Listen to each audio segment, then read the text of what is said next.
நம்ம கைக்குள்ள இருக்கிறது வரைக்கும் தான் நம்ம பிள்ளைங்களுக்கு ஏதாவது பண்ண முடியும்.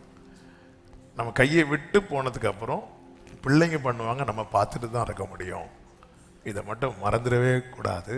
நம்ம நம்மளாம் பார்வையாளர். ஒரு டைமுக்கு அப்புறம் நம்ம பார்வையாளர்களை தான் மாறுவோம்.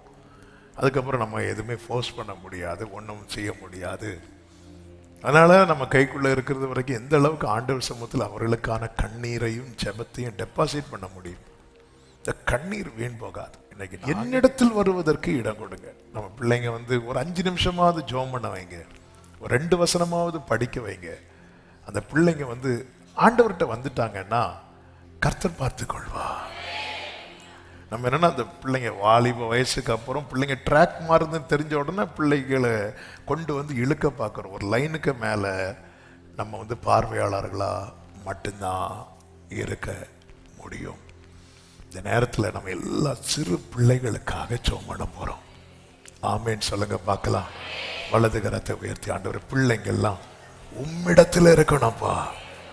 எல்லாரும் ஜெபம் பண்ணுங்க.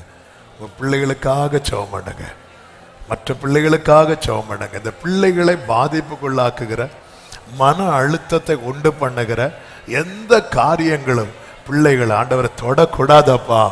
பிள்ளைகளை தொடக்கூடாது. கர்த்தர் பாதுகாப்பீராக, கர்த்தர் பாதுகாப்பீராக, கர்த்தர் பாதுகாப்பீராக.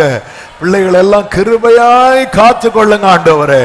அப்பா, நீர் அதை கண்டு உம்மிடத்தில் வருவதற்கு இடம் கொடாமல் இருப்பதை நீர் கண்டு விசனம் அடைகிறீர். அது உங்களுக்கு பிடிக்கல. மற்ற காரியத்துக்கெல்லாம் ஆண்டவரை பிள்ளைகளை ஆண்டவரை உற்சாகப்படுத்தும் போது உம்மிடத்தில் வருகிற அந்த காரியத்தை குறித்து கண்டுக்காம இருக்கிற நிலையை மன்னிப்பீராக. அது எங்களை விட்டு முற்றிலுமாய் அகற்றுவீராக. ஆண்டவரே, மரியாள் இந்த காரியத்தை, இந்த சங்கதிகள் எல்லாம் தன் மனதில் வைத்து கொண்டாள் என்று சொல்லப்பட்டது போல இந்த காரியம் மனதில் இருக்கணும்பா.